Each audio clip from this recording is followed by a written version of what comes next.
What's up, y'all? It's your boy Hen G. You are now in tune with Kev Mac Videos. It's the #1 source for the origins of the Crips and Bloods. I'm pro-black. I'm not anti-white, anti-Hispanic, or none of that other stuff. But I'm pro-black. My name is Kenny Riley, but on the streets I'm known as Smokey.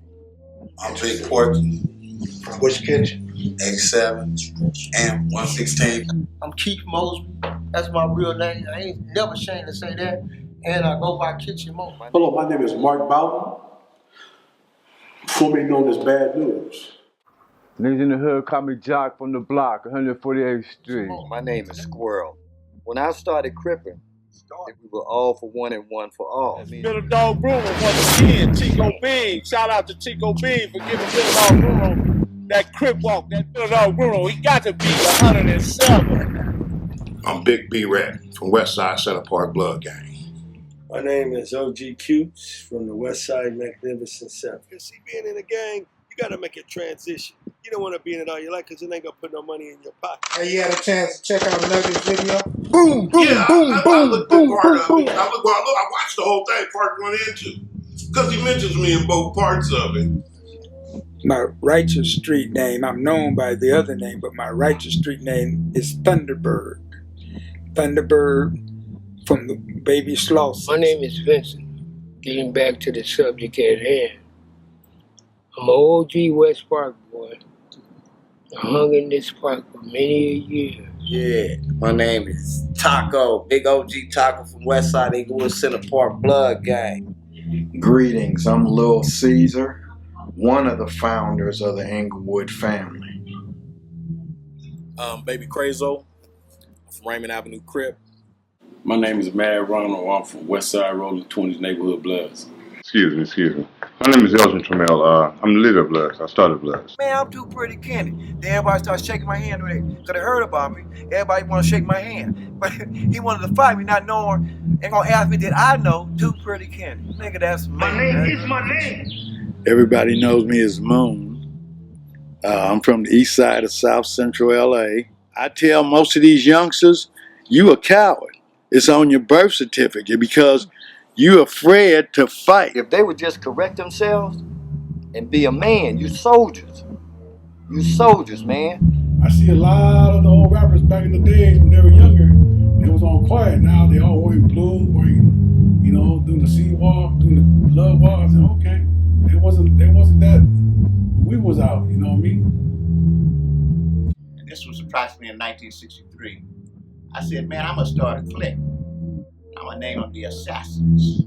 What can you tell me about the origins of Slauson? The president of Little Slauson is Jerome Davis. No brother.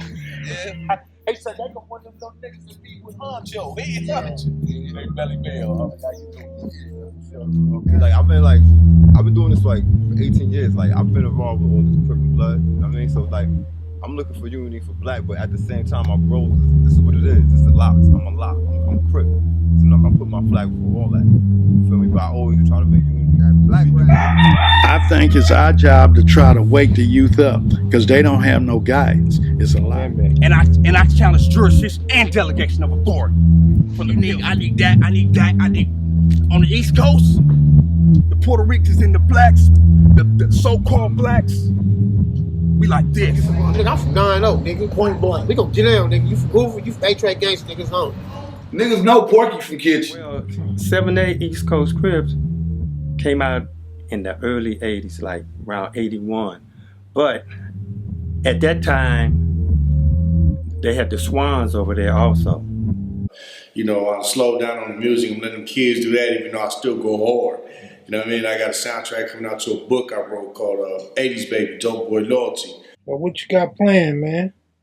Oh, shit. Just music, opening up more shit around the area. You know what I mean? Bully was so bad, the Power Rules and the Crips, they wouldn't mess with him. All the bad guys from Power Rule, all the Crips, all the Crip gangs were up there, everybody knew he the baddest dude in America. So who you think was the one between Tookie and Bully? Bully? Ah. So the Bully was a bad motherfucker. Man, super bad. They don't got cats like that no more. Where's Bully at now? Bully dead. They came over here deep as a motherfucker. Crip the fuck down. Them niggas was in motherfucking big ass sample trucks, blue rags on their motherfucking head, canes, bats, all that shit. Crip down. That's that shit I like. That's going to be the first book that I'm going to publish from CJ Mack Books and Hustle House Publishing. Did you know Salty? Oh man, rest in peace, Salty. Yes, I'm telling you, the first time I met him, I'm acting a fool in the street. Police take me to jail. So he took me to Compton substation, right? So Salty was in there with his crew, right? So they were saying, put cuz up in here, put cuz up in here, right? You know what I mean? And so it had some empty cell, but I was giving the police a hard time, you know? And I'm talking shit. I don't give a fuck what cell I go to. This is what I do. I'm talking shit thinking the police gonna put me in some of the empty cell. They put me in a cell I didn't want to go to. They put me in with Salty in there, right? So soon I get up in the cell, they say, cuz, what set you from? What set you from? Then Salty, how I met him, he say, fuck this. I'm gonna go head over cuz. He wanna fight, right? You know what I mean? So he walking up on me, right? He said, cuz, what set you from? Down to Mount Corner Pocket Crib. A lot of people think I started Hoover. I didn't start Hoover. I know who started Hoover. I joined Hoover. I left the east side and joined Hoover the first week Hoover came out. The first week they came out, I was going to Bethune Junior High, you know. Hoover came out in 1972. Everybody knew that Hoover Stone would know what year Hoover came out. You know, as I grew up in being a gang member, I always say, well, if I be a gang member, I ain't gonna get high. Just try to keep it real, you know. My homeboy walked up to me named Melvin Mack, and he said, Jeff, you standing next to Tookie. And I looked, and his arms were just bigger than my head. So I grabbed my little red rag and I stuffed it down deep and exit stage left. You know, keeping it on the real, my nigga, you know. Be honest about this thing, no extras, making up stuff or, you know, throwing shade on anybody. Rolling 20s was there before I was there. And the thing about it then, you had the Hoover families down at Hoover Park on Hoover and Adams. Hoover family was rolling 20s. The City Stones, the Black P Stones, they claimed rolling 20s. And I don't know if Midtown family claimed rolling 20s. But in those days, them rolling 20s existed of more than just NHB. And the Outlaws were rolling 20s also. And to lend my voice to something that we hope is going to be positive and will send a good message out to these young people that it ain't as serious as you think it is. I mean, it's all been done already. Here, open it up.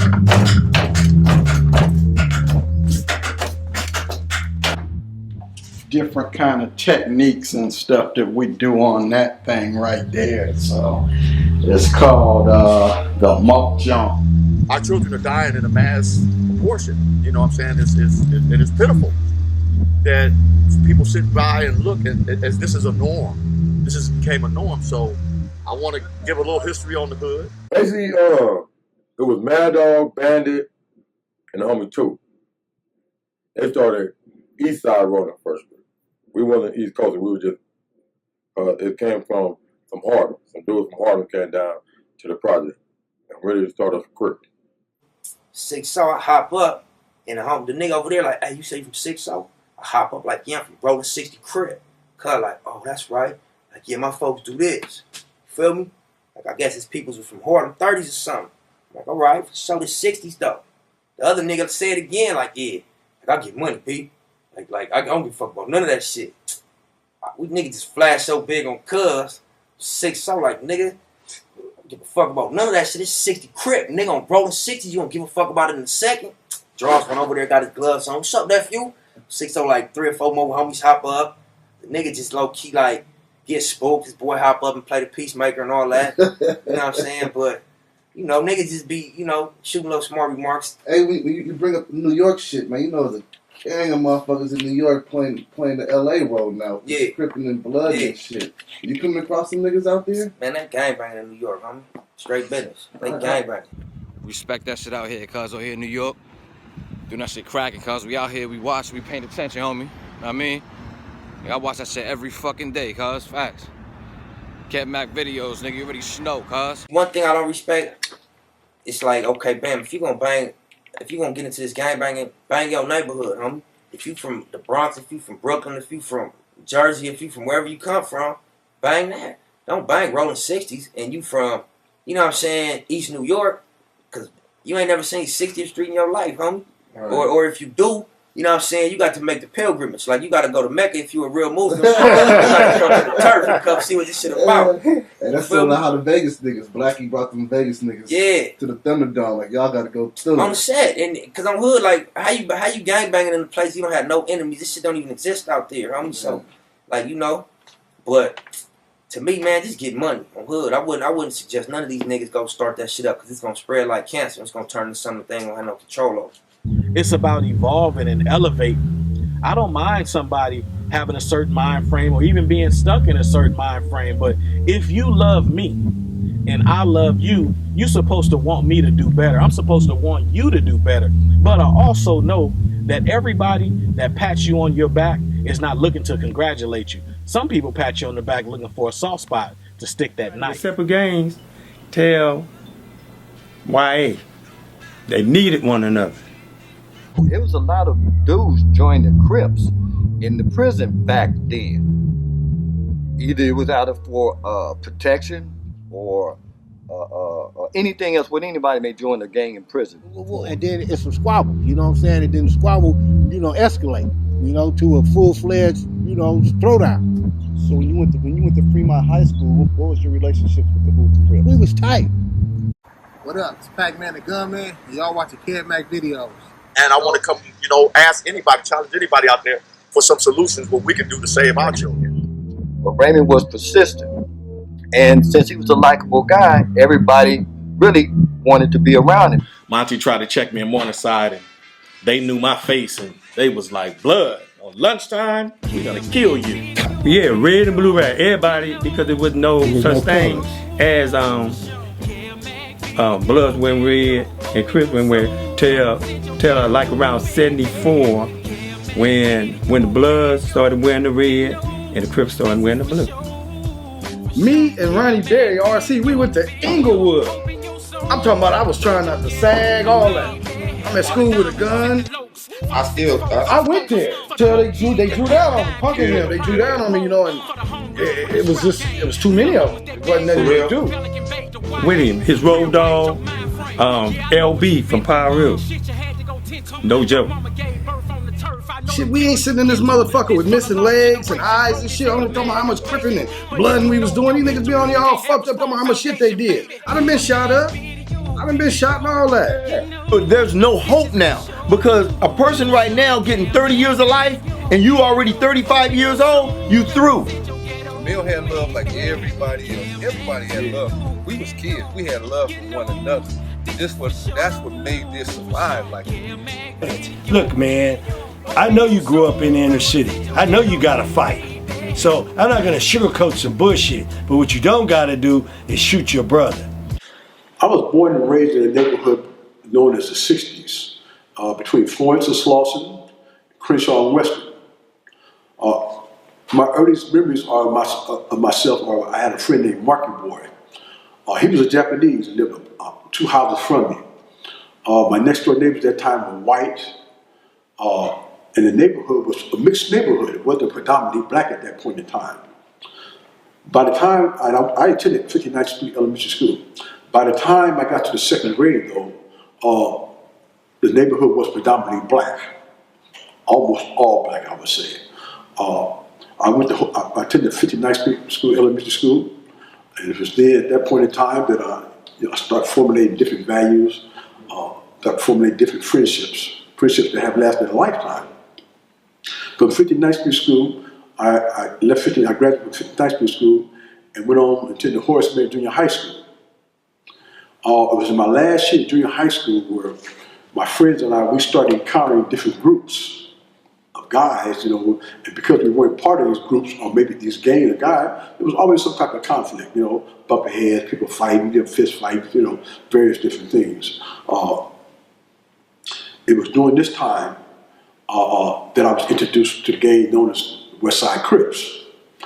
I was not one of them, but I was introduced to them at that point in time. My last year of Horace Mann, 1972, I left Horse Bend and went on to Crenshaw High School. Started my first year at Crenshaw. It was like 1972, 1973. Now, at this point in time in the neighborhood which I was born and raised in, known as the 60s, it was a neighborhood that was fragmented with different gangs. And what I mean by that is this here. There wasn't one particular gang in that neighborhood at that point in time. But you had some guys who were Crips, West Side Crips. And at that point in time, those of us, we started having conflicts among ourselves. Just a couple of guys having conflict with this group. And then we had the Crips having conflicts with us. Also, we had the Van Ness boys, who were only located on the other side of Slauson. Now, most of us who were born in the 60s, we were born and raised and went to Van Ness Park from little kids on up until junior high school. Most of us on the other side of Slauson never became Van Ness boys, although we were good friends with them, hung out with them while we were in the park. We got along well with them. But what started happening in high school, late junior high school, we started having conflicts with them. I cannot say specifically why we started having conflicts with them, but we started having conflicts with them. We were having conflict with some of the Crips in the neighborhood. And also there was a gang known as the Chain Gang, who were older, but we started having conflicts with them because we weren't part of them. This is Spud the Blood from Inglewood Center Park, and y'all now watching Kev Max Top 10 Video Countdown. Woo.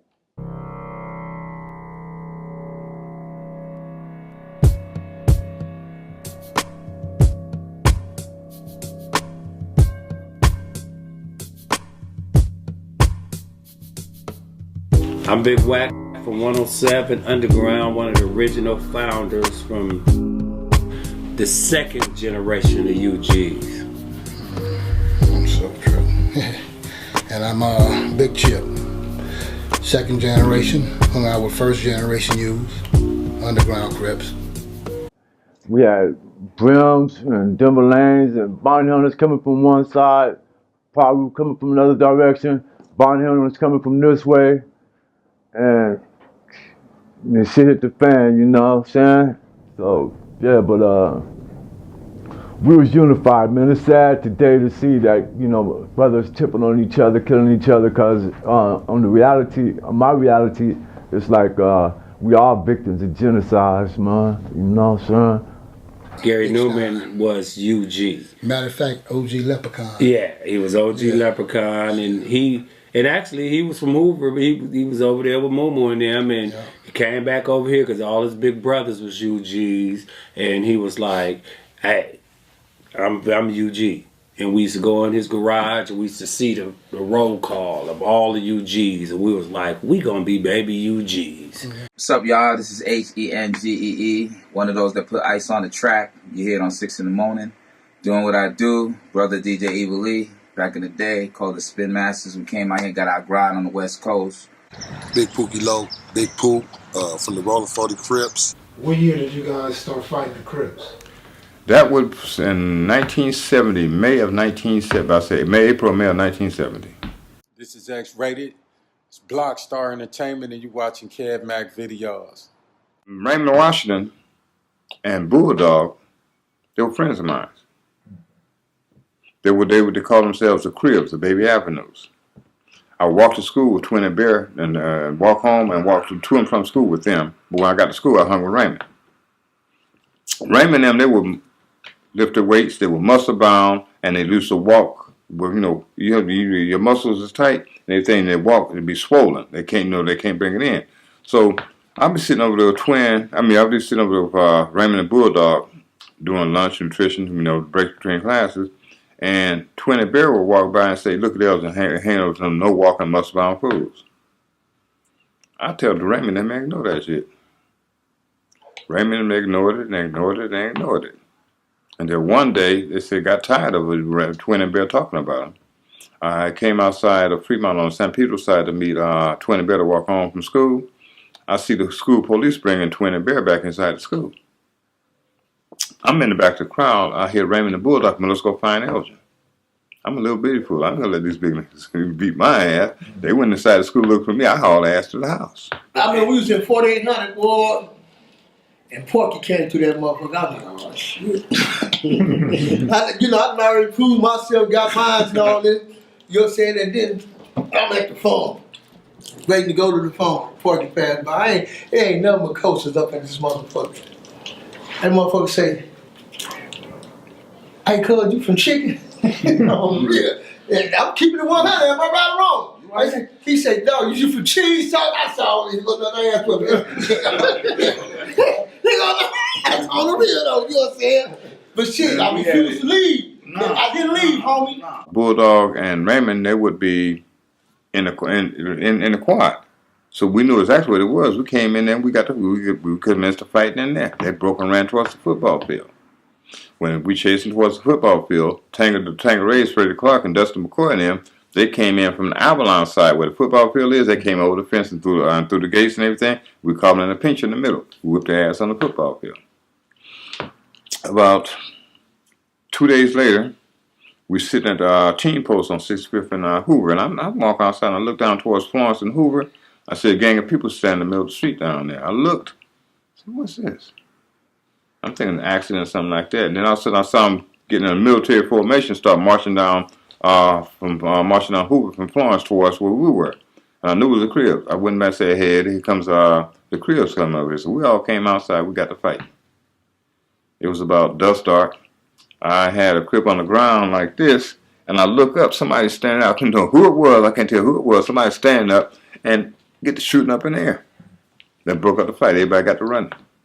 You had like Big Phil, T-Mac, J-Mac, Reggie Roney and all of them, the Bigelows, and they used to claim the 40 with the 3 in the middle of the 4. So it was like West Side 4 Trey, you would say, but it was really 40s. And then you had the 40s with the 2 in the middle of the 0. You had the 40s with the 1 in the middle. So we had Arlington Boys, we had the Dairy Boys on 48th Street. We had the Twilight Zone that was back off of Cimarron. So we had these different blocks.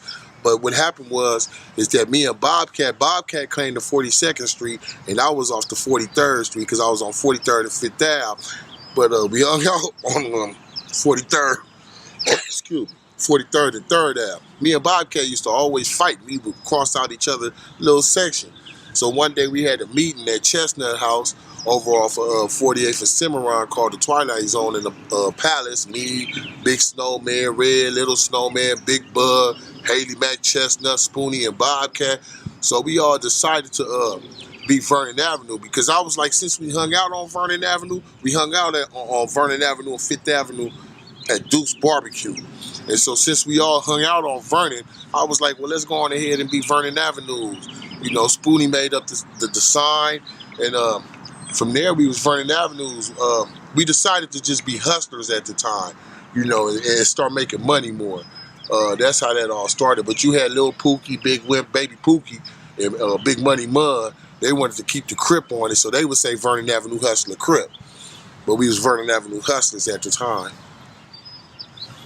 When you talk about Bobcat, you talking about Bobby Irvin? Yeah, I'm talking about Bobby Irvin, DJ Bobcat, LL Cool J, Uncle Jam's Army. Right. And we met over there in Crenshaw district, in a sense, Slauson and Crenshaw. Y'all know where that is. And Kev, I used to see him running around, and we was kind of young, you know, we was doing the hip-hop entertainment stuff, and Kev and Greg was affiliated with that side of town. It took me to a lot of house parties and rock, and actually put our tapes, Henji and Evil E tapes, the Spin Masters out there in the streets, you know. We was out there. We actually did the same thing with Ice-T tapes, you know. We had our tapes, we mingled. First off, we did the Spin Master thing, so everybody in the neighborhood knew that, you know, us for, like, those cats that can really rock a party wherever, whether it's blue, red, yellow, whatever the fact is. We went to every neighborhood and rocked and destroyed stuff. And we started out, Baby UG, started hitting it on the wall. So at that time, UGs and blocks and neighborhood was all relatively new, right? Neighborhoods and blocks was already out. They was NBCs at the point of time. When we came out with Baby UGs, they was already out. They was neighborhood block Crips. A lot of older guys tell me UGs was the biggest set, the single set in the West Side period. You guys remember that? It stretched. It was history. We didn't know that, but when we came out, we found out later. We just, from our generation on coming up, we knew heard of UG, and that was the neighborhood, and so we decided to come, and then found out that it was one of the biggest hoods. The chain gang that started before the time of the Crips or some other gangs. There were a few gangs around, and the chain gang that started. Okay, at that point in time, with the conflicts going on, we start banding together. You know, we wasn't just gonna get beat up. You know, so we start banding together. The funny thing is, all of the Inglewood family, which were chain gang, they went there too. We knew Jan Brewer. Jan Brewer would see us. He would be like, he'd be strapped with his 45s. We'd be strapped with whatever we had. Eventually, what happened? A group was formed called the Leaders. Right there in the neighborhood, up on by 4th Avenue and 4th Avenue going toward Florence, a couple of blocks. Also, at this point in time, we had some guys coming over from the east side. Bobby, Jimmy, Space Ghost. These guys were coming over from the east side because when their homeboys had moved on the west side, named Lucky, had moved over to the west side, and he had actually become part of us at the same time, being part of them. And they were East Side Bishops. They were known as East Side Bishops. Did people tell y'all what used to be over in the sections before? It was rolling sections? Browns.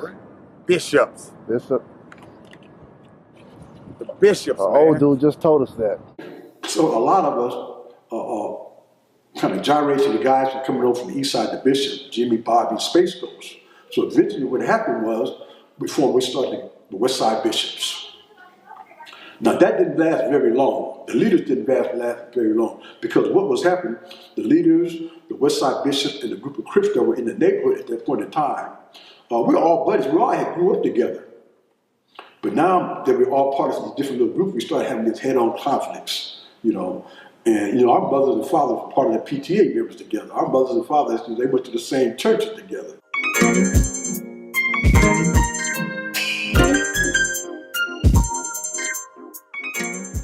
My name is Alfred Trotter, better known as Pig Meat. Where are we standing at right now? We're Rogers Park. Did you play in this park growing up? Oh, yes. How about concerts? Yeah. Parties? Everything, right here. Did you fight in this park? Yes, we did. Can you tell us how old you are about now? 66. The Leaders and the Bishops faded away. The Crips stayed in the neighborhood. But what happened was those individuals who were Crips and those individuals who were West Side Bishops and part of these all came together under one umbrella. And that umbrella became the Roller 60 Crips. This is Beats by Candace, and I'm in the ATL watching the Kev Mac videos. And if you was about older than 25, you better not have been out on the streets of Compton. Yeah. In 71, 72, you ain't got no business out here. That we all came out of the civil rights movement, where then it was said loud, black and I'm proud. It's driven by a lack of resources. It's driven by a sense of hopelessness. It's driven by a sense of self-hatred. Cause see, I don't hate you because you white no more. I don't hate you because you brown anymore.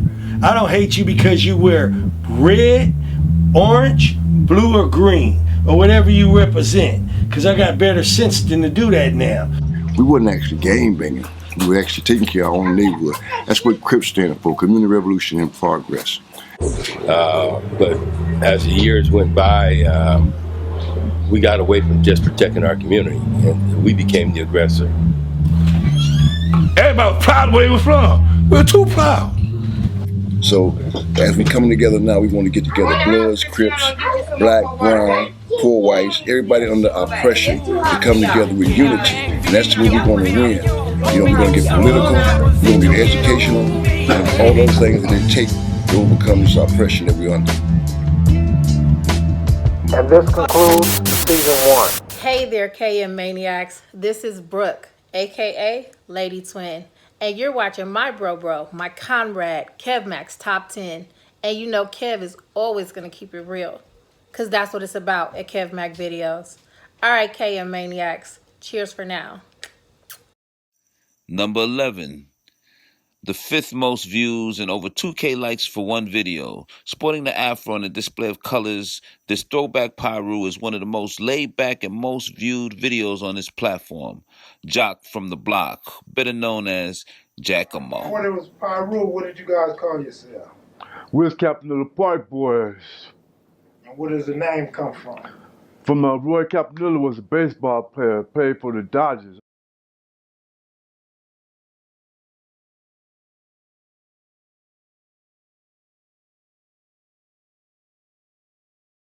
Hey, yo, what's cracking? This Iceberg. You're now about to witness Kev Mac's top 10 videos, all right? On Kev Mac Videos. It's definitely official. Definitely official. Kev Mac Videos. Definitely official. Definitely official. Definitely official. Definitely official. Kev Mac. Definitely official. Definitely official. Definitely official.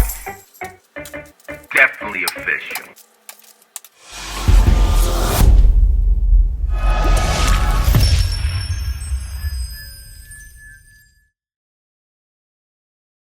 Number 10. With the 3rd most views and a crowd's favorite, a great storyteller mentioned in Monster Cody's book, Autobiography of a Monster, from the rolling 60s, OG Pretty Boy. They call me Pretty Boy from the 60s. I used to stay on the east side. A lot of people didn't know that. I used to stay on 76 and Wadsworth, second house from the corner next door to Raymond, Washington. And then I ended up coming to the 60s, which was over there on the west side. And I lived on 67 and Western all my life, around the corner from Horseman Junior High. What years were you on the east side? Well, that was in the early 70s. And that's where I met Raymond, tell you the truth, Raymond Washington. His mom's Viola, his brother Gerard, you know. And it's funny that one of the homies, Ron, he was like 5 years old when I seen him. And we used to play with him at the edge of the porch. Didn't realize he was going to be my cellie 20-something years later. But I met Raymond. He was coming out the house, and I just moved over there. And he walked up to me, and he said, who are you? I said, I just moved next door. He said, I'm Raymond Washington, leader of the Crips. I said, okay. You know, I already knew who he was, right? But I didn't know I lived next door to him. So every day, he used to always see me, pull me by my shirt collar, by my shirt tails, and say, what you doing, little nigga? And, you know, we had kind of got a good rapport. And he got me out of an incident one time. I was actually shooting at a CO2 rifle. Shot out some neighbors' windows. They wanted to come beat my ass. So Raymond walked out of there, right, and said, hey, you got a problem with him? And they backed down. All the 8 trays in the 60s that went to Horse Man, we was all friends, but nobody didn't know what the future held between all of us. Nobody didn't know that we were going to be the most tightest gangs in LA and the most strongest gangs in LA, being the most violent later on gangs in LA towards each other. And a lot of guys ended up going to prison, getting killed behind that. A lot of homies that got killed back then, a lot of young homies now don't even know who they are because it was so long ago. Back then, a lot of us was using fists. A gun barely came out. It rarely that you had to use a gun because everybody was fist fighting. But when everything went wrong with us and the 8 trays and the war got out of hand, it was like an arms race. Everybody had to get something that shot more than 6 times. And nobody never really talked about this. The hardest part of that war was trying to shoot at a person, right, that you grew up with. My first childhood friends on the west side going to school was Shyster, Mumpy, Joe I,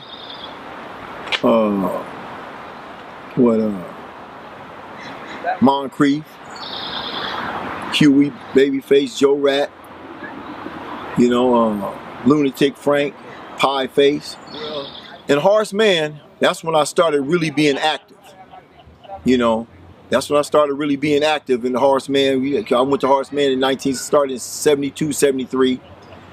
But that's when I started being active back then. But like I said, everything was reduced to just graffiti Fish fights here, fish fight there. And that was it, basically it. The main ones we knew was like Hunchy, Sidewinder, you know, Rayford, that's Sidewinder. Who else? You had Baycott, you know. When did you meet Monster Cody? I met Monster, actually, I met Monster's brother. We went to Horseman together. And it's funny that it was me, his older brother, and Daryl Ransom, who we call Hoover Sam now. We all was friends in the 7th grade. A lot of people didn't know this. And Monster was a couple of years under me. So he was kind of like real small then. So by the time we met and he started kind of hanging around me, he didn't have his size on him, he was still small. You know what I'm saying? But I had already seen, right, that he was getting ready to make an image for himself back then. And me, him, my brother and all, we all became kind of close. But the thing about it is I already seen what was getting ready to go down with him. And he didn't make a name for himself. I got to give him that. And me and him ended up being real close as friends. He wasn't going to try to be no buster. He wasn't going to try to be no buster.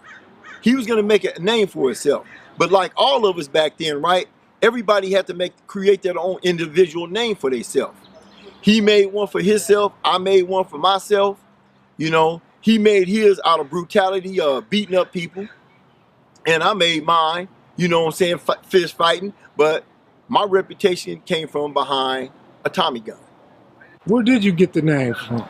Watching all them gangster movies. You know what I'm saying? I used to like, you know, everybody said, oh yeah, you trying to be Pretty Boy Floyd? And I was like, hey, you know what I'm saying? Nobody else got this name right now. So I rolled with that one. Number 9, the Santana Block Compton Crips at the Majestic's New Year's picnic. I got a hard top 63. That's finna be a motherfucker. You know, I'm a real low rider. You know, I tell motherfuckers all the time, you get your credibility from the streets. Car show can't give you no motherfucking credibility. You know what I'm saying? You gotta be out there on the street. That's where you earn your respect, on the motherfucking streets. If you ain't out there on the streets riding, you ain't no low rider. You know that car show, that's just extra shit. My neighborhood we known for being majestic. You know what I'm saying? I can't be from nowhere else. Ain't nobody in my neighborhood been from no other club but Majestics. So me, Turtle and Twins joined that like at the same time. Cause we all had low riders and we was under T, so shit, T joined, we joined. I remember as a kid in the backseat of the car, and G-Rod here played nothing but pornos in the car. with the top down. Hey, you already know, ain't? Is it anything else to look at? While you rolling? He didn't listen to music, he was listening to fucking. You know, man, is it anything else to look at? You know what I'm saying? Hey, we dipping and bitches getting, hey, it's all good. You know? You ain't nobody that. I think it's a small grab time. Oh yeah, that's one of my club members, my little young club member. He from the Compton chapter, little Mikey. Yeah, he got the theme of the motherfucking killers. You know what I'm saying? Chucky, Chainsaw Massacre, anything got to do with some motherfucking killing, that's what's on that motherfucker. That motherfucker, the theme of motherfucker. They got Twin that you motherfuckers be asking. Yeah, Twin. Go ahead and say something, man. I don't need to say nothing because they know who a real Compton Crip is. You know what I'm saying? I don't need to do all that. That's, you know. Twin, sit right here. This my son. Hold on. Y'all listen to it. This is my son. I left him when he was little. This nigga still asking for school clothes. You Man, I need that. Nigga, you shouldn't have never ran off. Hold on. You shouldn't have went to jail. Right, shit. You supposed to look out. When it's Compton Crip, Santana Block, it don't stop. That's real. Don't let this fool you right here. Yeah, tell them, Twin, it's the block. Yeah, don't but stop. It's the M too, but it's the block. Santana Block. You know, that's the first club I was into.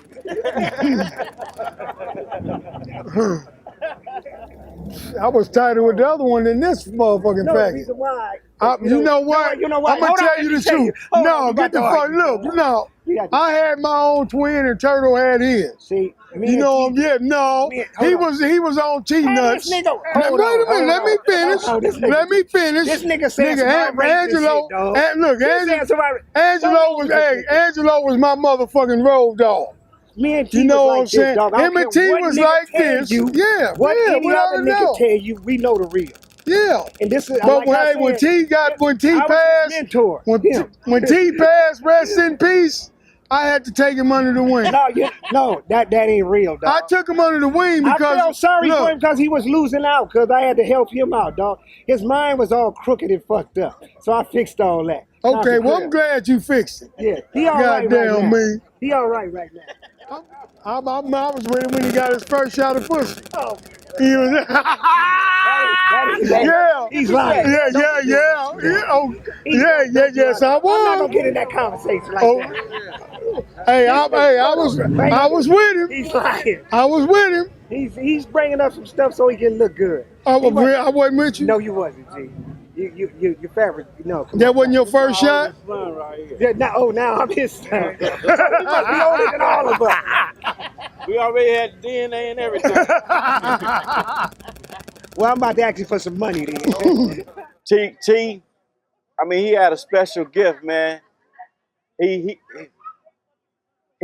brought niggas together that you would have never thought would have been together, man. Him and G, man, it was some of the homies that we watched, you know what I mean, on the scene that we admired coming up, you know what I mean? Mev, you know. It's a lot of homies, you know what I mean, that wasn't mentioned that played a part of it, but them was like some of the key players, man. You know, if you think about it, even going back to Stanley Tookie Williams, Bob Simmons, and all them different guys, you know, and they came around, you know, it was like one day we was playing in Oaks Park playing baseball. Next thing you know, we were gang banging, and it happened so quick. That's the problem these days is you got motherfuckers that don't know their history and don't want to learn their history. You know what I'm saying? When they come to the block, or any neighborhood you claiming, any gang you claiming, you should know that gang's history. You know what I'm saying? And you should know the motherfucking real motherfuckers that put it down for that gang.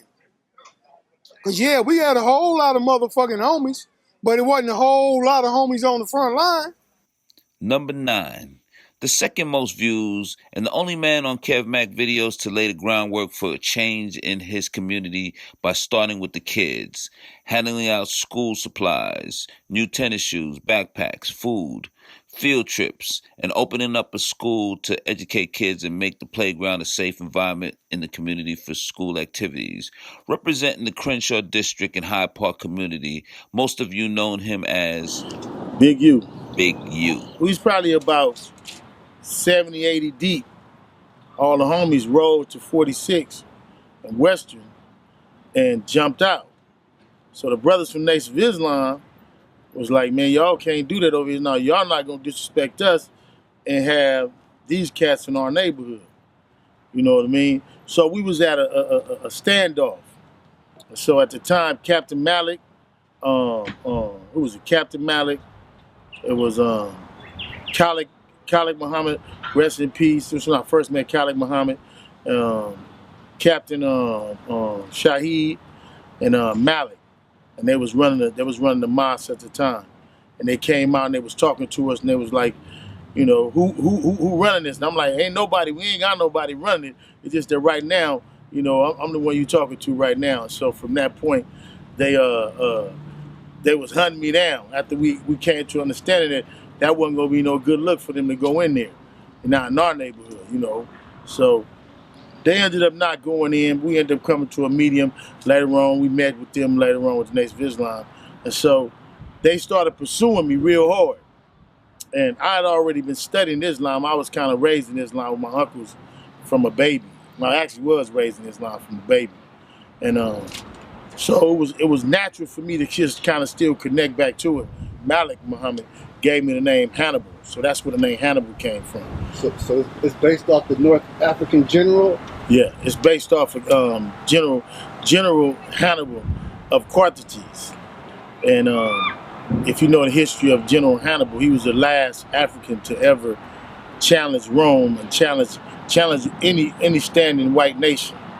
And so that's where he got that from. So that was actually a given name. So when you were in prison, what's the master plan that you're making on your way home?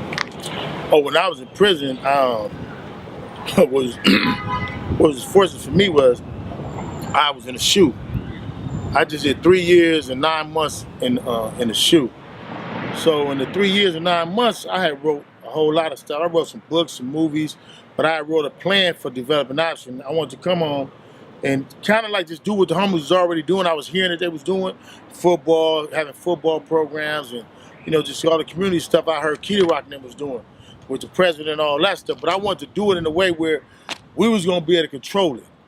And I didn't want to feel like that I was gonna come home and somebody's gonna be able to put me up on the poster and say they give me 56 million or 60 million, and none of that happens. None of that money never come to the hood. So when I was home, when I was in there, when I was locked up, I had wrote out everything basically that I'm doing. Like almost everything to a T that I'm doing to this day, I wrote it out. That's the helping the kids, doing the movies, music. I had already wrote it out. I was actually doing the music stuff before I paroled, before I came home with the help of Corrupt.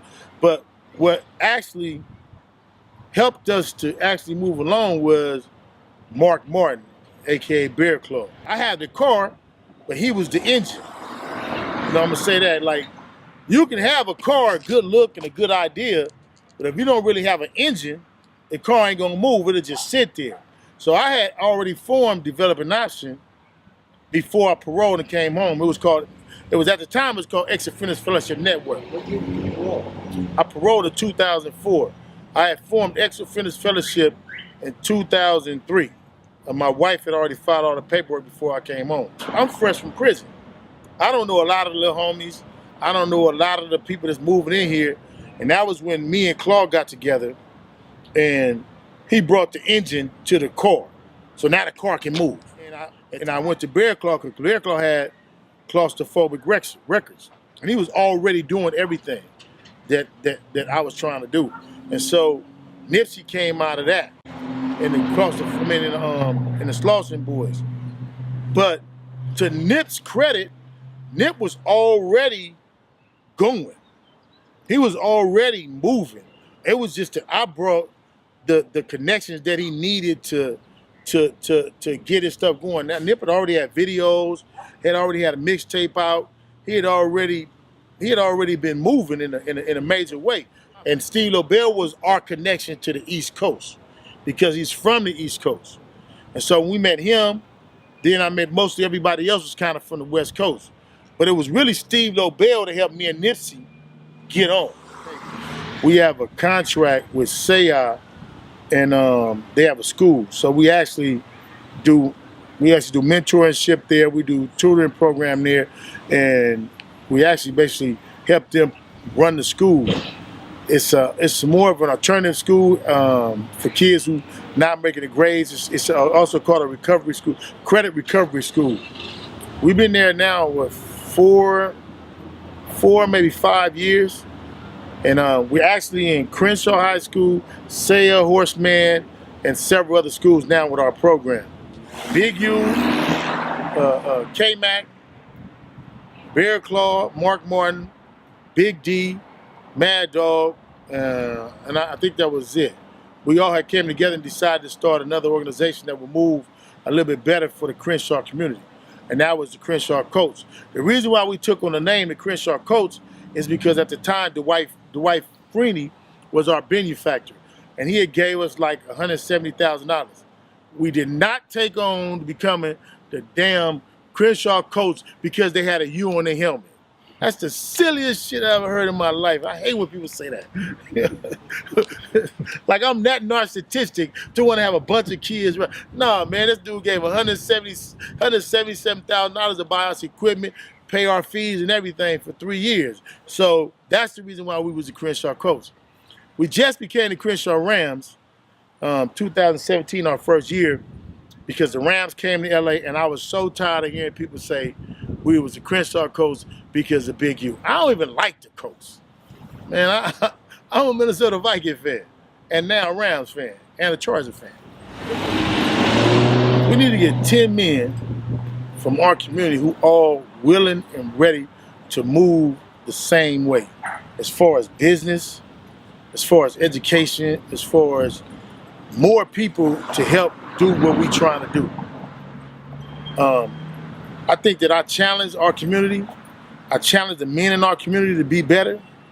I challenge the men in our community to be great, and to give more.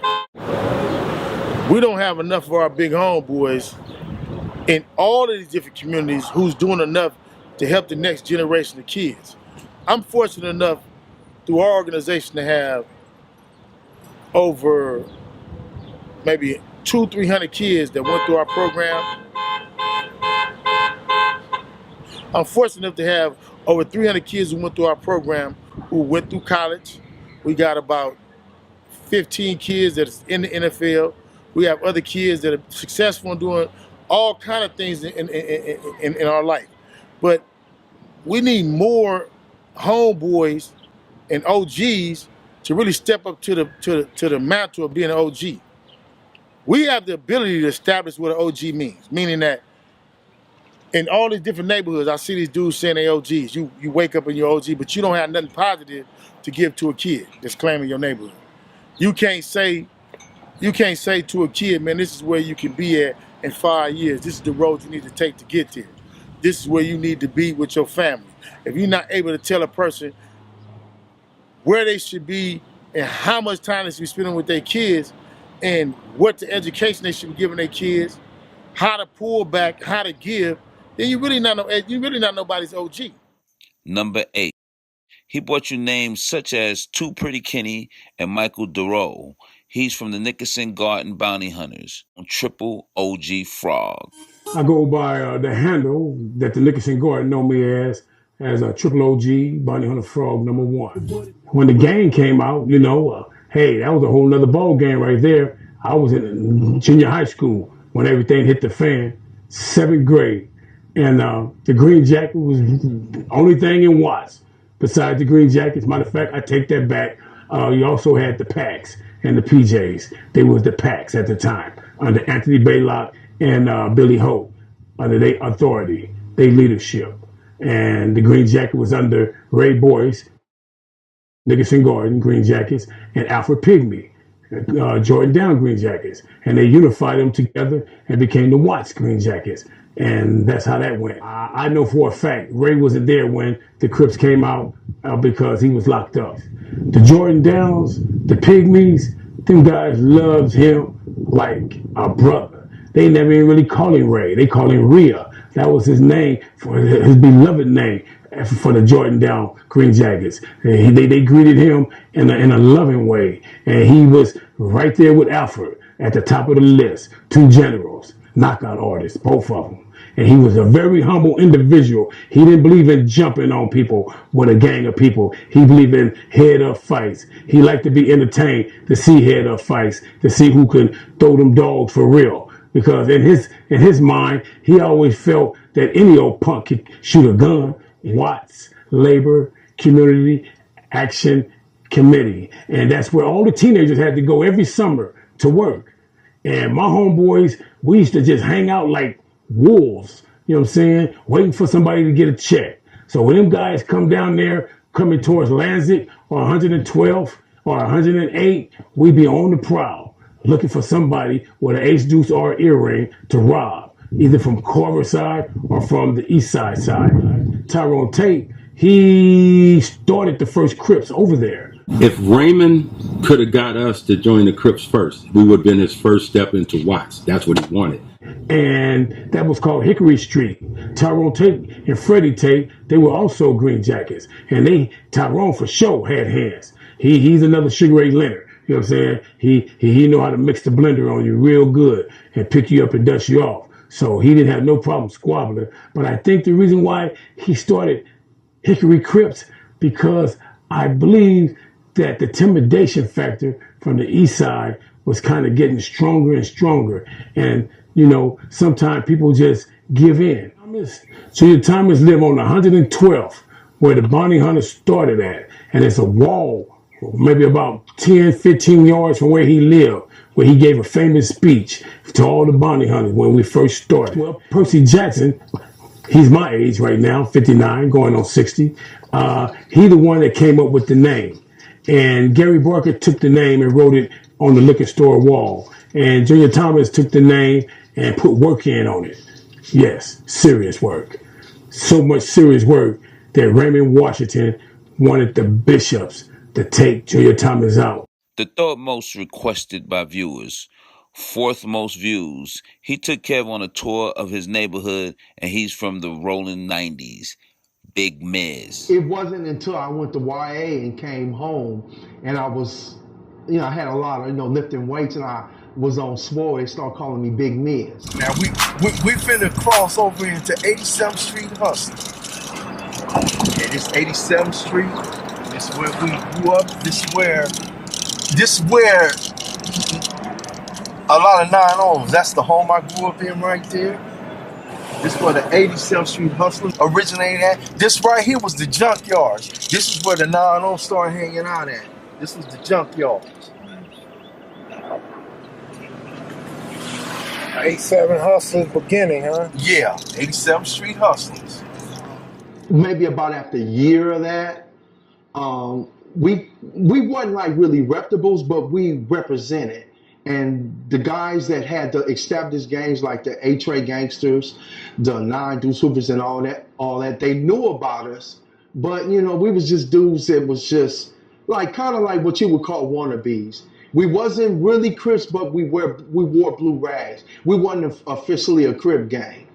You gotta remember, a lot of people was, 9-0 and 11 Deuce Hoover kind of like hit the scene at the same time. You already had the 107s, the 7-4s, the 8-trays. 5 Deuces really wasn't even, they was more into the Broadway car at the time.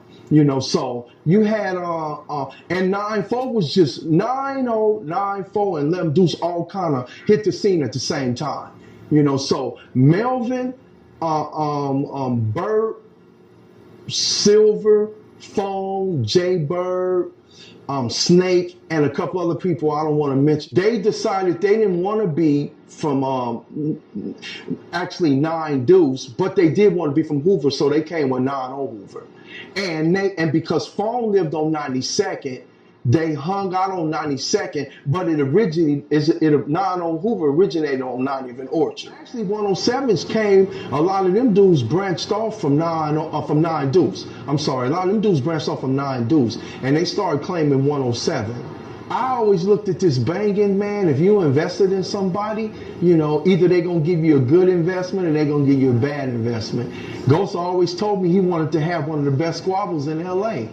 And I don't know if he made it to that point because I was gone for so long, but I know he was beating cats down. I know you heard stories. Yeah, I heard, he was beating dudes down. How and when did 9-0 Hoover come into play?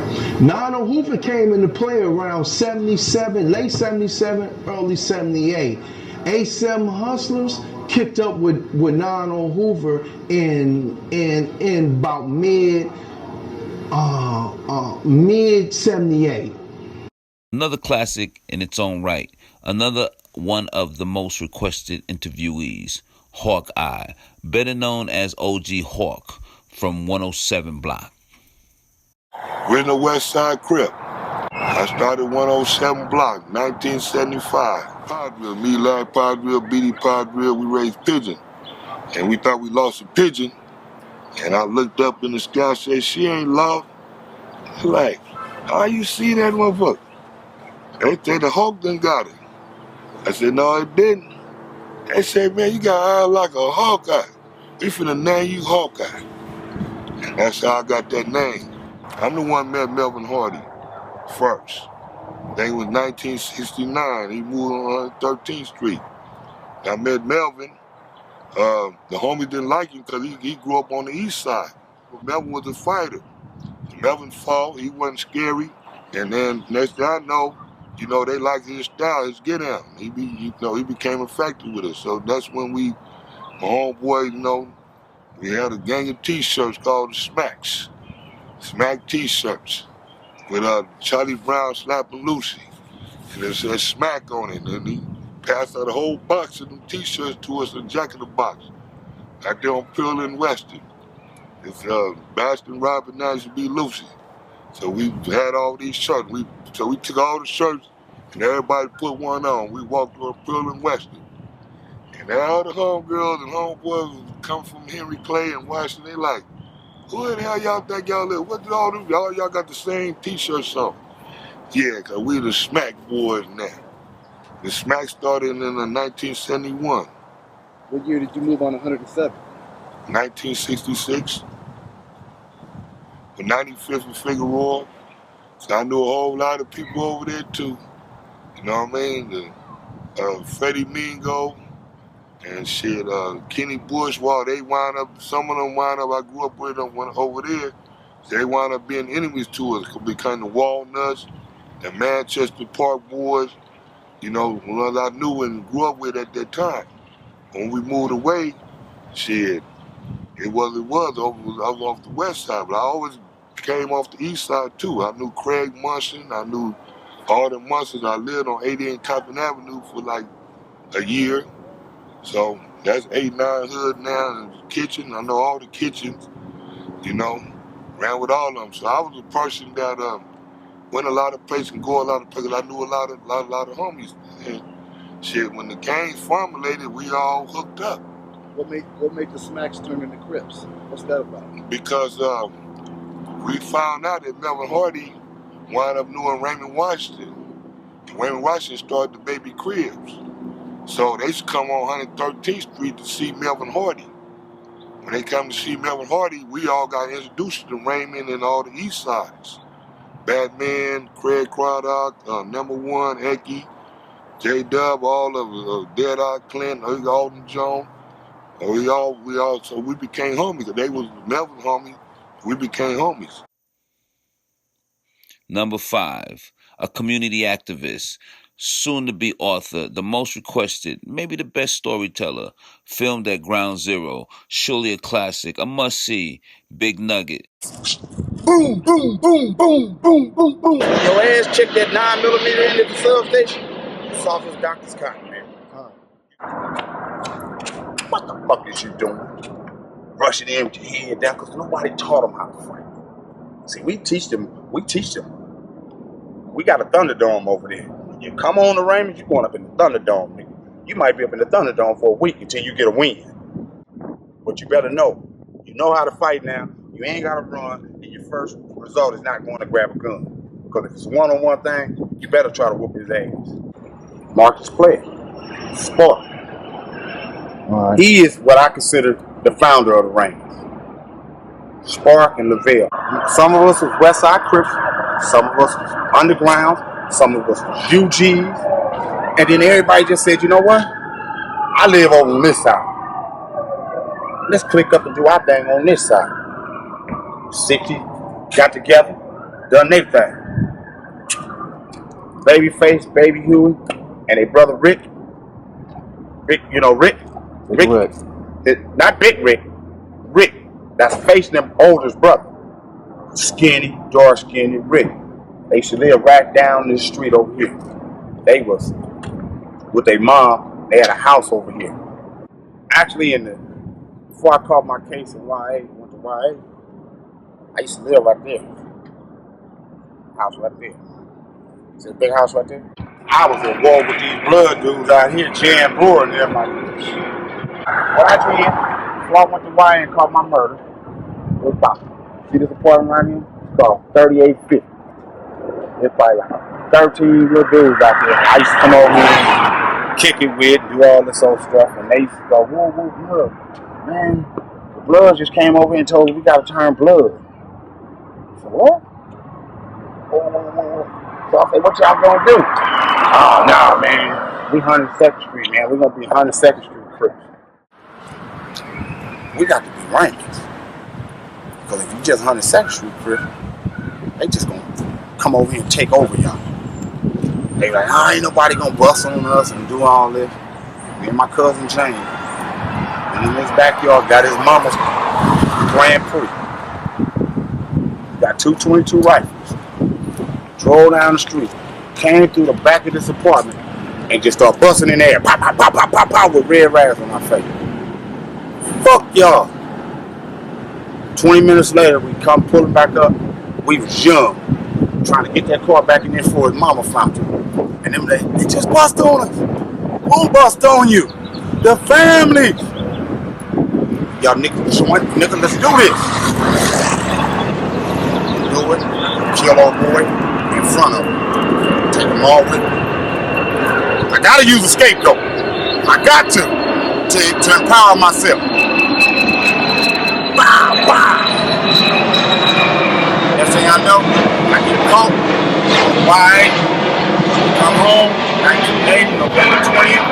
I got right here, there was like 55 gang members, all claiming to be trained. And like right now, I'm trying to work on our peace treaty with the main streets.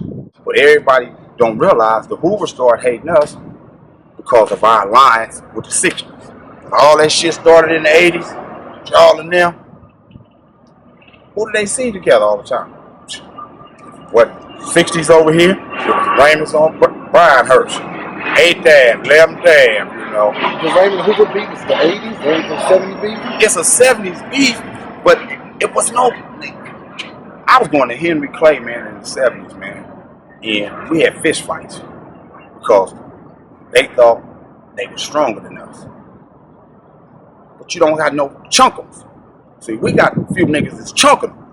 It's 13, 12 years old. We chunk them. So back then, 11 Deuces went to Henry Clay? Yeah, they went to Henry Clay. Everybody went to Henry Clay. 107s, some have 107s, went to Henry Clay. The others went to Bret Hart.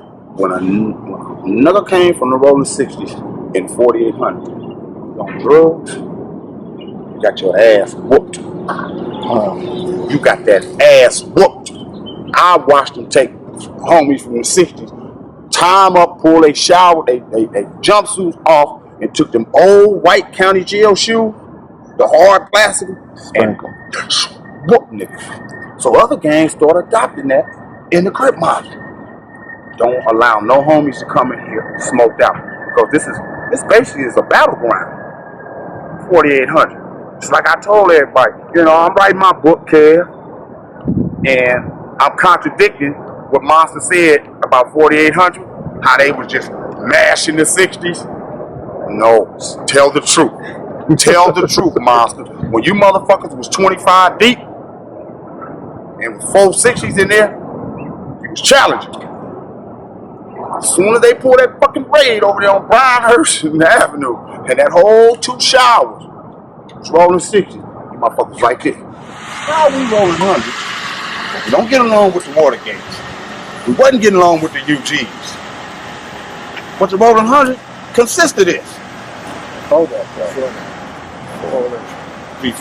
The rolling 100s, when they started this shit in 86, they started it because Earl Ransom went to OSF and said, look, get the Raymonds out of here, get the 90s, whatever little 90s, whatever little clicks on this side, they side up with the coasters and the 60s, get them out of here. They put them all in 4700. They left the 60s and the coasters in 48. Why? What was the reason? Because now we become the dominant gang on you 2 gangs in here. Y'all numbers, everybody, you gonna catch a chain, you gonna catch a chain, you gonna catch a chain. But I got more Hoovers in here fighting cases. Now I can go to war with y'all asses. Because your allies, niggas that hate Hoovers, is over here in 47. So when we were finding out all this shit was going on in 48 while we was in 47, I was telling all my little homies, when you get your motherfucking ass down in that court tank in the morning, you whoop every motherfucker ass in there from Hoover. You make them leak and let them know. Nigga, this 4700. We were 49 strong in that module. When Officer Chavez came to me and said, Nugget, I'm about to put the Raymonds at 48. I went in the module, told my homies, roll your shit up. Hurry up. They were like, no, just roll your shit up. Because we going over here. Don't unroll your shit. Because when we get up in here, we going to the hole. Because we not finna accept nothing. What's the rolling coasters? The roller coasters. Let me put the East Coast. Oh, that was just the East Coast. No, that was just the East Coasters. That started in the county jail. Just like Little Red from Venice Shoreline. He started in the Crip model, West Side Riders. Venice Shoreline, Playboy Gangsters, Gear Gang, what was that other fucking gang? Graveyard Crips, Schoolyard, Big Blue from Schoolyard, and Big Insane from Playboy Gangsters. Used to meet up every day in 48 and go in the laundry room just to get at it. Because they were trying to build recognition for their gang at that time. So when I got out the PM, the Herald Examiner was still the #1 paper. It wasn't the LA Times, it was the Herald Examiner, because the Herald Examiner used to give you everything, homie. Tell you everything, what happened on Bryanhurst, what happened on 120th, what happened everywhere. And I saw they did a thing on gangs. And they had Schoolyard Crips here, and I'm looking at all these gangs, and I'm going, where the fuck all these gangs pop up from? Where? The Midtown Families was over there in that area. It was Midtown Families, Shaft in there. But Shaft had the Hoover family, see? He had that whole Hoover family, Midtown family shit. You know, you had Black Ace, Spade out the jungle. They had on Western, and it's gonna fuck you up, on Western in 89, BKF, Black Karate Federation. Shaft them used to be there. Homie, you had gang members that was up in there learning karate because of Shaft, Karate Man, Larry Briggs, you know. These dudes, man, were powerful. You ever heard of Terry Cadon? That was y'all arch enemy. He was from 5'9" Block Brims, who now call themselves 6 Deuce Harbor Park Brim, but they were 5'9" Block Brims. They were 59th Street Brim. Between the Brims and the V&Gs, Mr. Ness and them from V&G, that was y'all arch enemies. Then y'all start knocking down the Inglewood families. And Brewer started Inglewood families. And they wasn't Inglewood family, they were called the Dirty Dozen. There was 12 of them, and they used to hang out at the 5th Avenue or the Academy Theater. Little Caesar, Petey Weestraw, Jan Brewer, Cricket, Pocket, Sinbad, and the neighborhood Pyru got formed through the Roller 20 Club. You know that? See, that's how it became neighborhood Pyru. So that part of Inglewood was quiet as hell. Queen Street, Mac 10 and all them dudes trying to do studios, and rappers, and dance, and they was Queen Street breakers. Right. Now they want to be Bloods. And sitting at the park on Sundays was cool. Then Sportsman Park was actually the headquarters for all the Crips. Because every Crip used to go to Sportsman Park or St. Andrews. You guys and the A-Trade gangsters stayed at St. Andrews Park. Constantly. Just because y'all had it. It was gangsters. It was tight as hell. Cowboy, Phone, Ghost, Bird, Sporty. Them dudes came in the 90s. And I love them because that little area right there should have had a gang in it at that time. Because the A-Trade gangsters was over there. Didn't nobody want to be A-Trade gangsters. Because you was too busy at war with the Rolling 60s. See, a lot of people don't want to join gangs that already is in a big war. And I'm cool. You know? So you see, it's like the inflection with the Main Street. Everybody wanted to be a Main Street for one reason. Why? It's going to get a Chevy out the deal and get a little money. So their structure was about getting money. The Raymonds was gang banging. The 60s was gang banging and getting money. Janelle, all of them. Everybody was trying to have money. All of them. Everybody had the long earring with the cross in, the Ace Deuce on, or the Dutch boy, or the Seabach. Because Hollywood taught us about them hats. And we ran with it. You know, when Cooley High came out, that's when we start tying the rags on our head with our hats. Everything. So what you saying, Chicago had an influence on our get down? No, Hollywood did. Because ain't now one of us been to Chicago to see this brother with this scarf and hat on. So where did we see it at? Through the eyes of Hollywood. paved. So that's to say the same place you see the drive-by shooting. First drive-by shooting I seen was in Scarface, the 1932 version. The original Scarface. I seen the dude look at a Thompson and go, oh, let's try this. And they got in an old ass car and they went and shot up the rival gang. Doing no more than 20 miles an hour because there wasn't no car going over 30. That was a drive-by shooting, partner. East Coast was always just plain neighborhoods. It was East Side and hoods. Then Al, Ronnie Bam, Cassie, all these dudes. Line, Big Bub, Willie Majors, all of them came as one and they started East Coast, Coast Crips. And they just rolled and they started going to other East Side gangs to our coast. So it started in the 6-pack and spread it from there? Spread it. Shack Boys, what about the Shack Boys? All them, everybody. The Castle Crips, all these dudes started jumping on this East Side thing. Then the coasters and the kitchens was worn. Then the coasters and the main streets, just like 190. They came into the game late because they was the Lamo Blocks. They was the Lamo Block Crips. That main war was with James Blackbird out of Centerview, Peru. See, the Centerview, a lot of people be talking about, where is the Centerviews? If you go down to Avalon, and as soon as you cross a laundry, you're in the Centerviews. On your right-hand side, that's the Centerviews. Going to the 91 freeway, all that, that's the Centerview. These Blackbird and them was rich kids, man. When I say rich kids, their mama didn't have the money. So you know they had the big structure homes, the nice, well-manicured yards and stuff.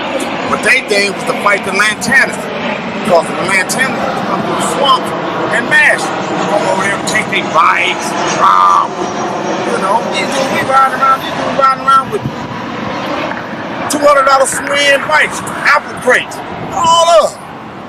That motherfucker bounce. We need that. Come on, go get this bike. Oh, y'all for real? Look at this. Yeah, you see this shit? We is not playing. Got the wires and the cables, all of this. We got everything. Everything simulated like a central office. Punch downs, the panels, everything, man.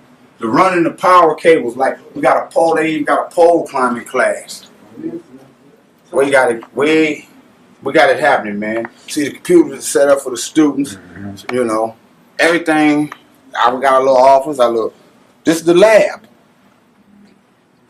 This is the lab where we're gonna push out some CEOs for AT&T, Verizon. You know, me and Wiz we stand hard on this, man. Yeah, see Wiz. Number 4, Kev's go-to man for stories on all the early Crips, a close friend of Stanley Tookie Williams, and hands down, one of the best to ever do it in the era of Crips in prison, Gilbert Bell, better known as OG Cutes. My name is Cutes, OG.